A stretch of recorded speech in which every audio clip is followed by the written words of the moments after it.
வணக்கம் ஃப்ரெண்ட்ஸ். நான் நிற்கிற ஏரியா வந்து பார்த்திங்கன்னா சொத்தவிளை பீச் அப்படிங்கிற ஒரு ஏரியா. இது கன்னியாகுமரியிலேருந்து பார்த்திங்கன்னா கரெக்டாக 20 கிலோமீட்டர் தள்ளி இருக்குது. இதை யாருமே எனக்கு ரெக்கமெண்ட் பண்ணி நான் இங்கே வரல. நான் வந்து நெட்லலாம் சர்ச் பண்ணி தான் இங்கே வந்தேன்.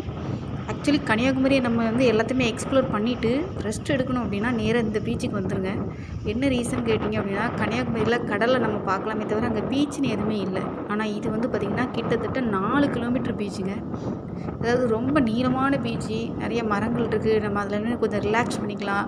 அதாவது அங்கே வந்து கன்னியாகுமரியில் எல்லாத்தையுமே நம்ம பார்த்துட்டு இங்கே வந்து நம்ம லஞ்சு கூட எடுத்துக்கலாம். பக்கத்தில் வந்து கொஞ்சம் கடைகள் இருக்குது. கன்னியாகுமரி அளவுக்கு கடை இல்லாட்டாலும் ஓரளவு சின்ன சின்ன கடைகள் இருக்குது. நம்ம கொஞ்சம் திங்ஸை வாங்கிக்கலாம், நல்லா உட்காந்து பேசலாம், கொஞ்சம் திங்க் பண்ணலாம்.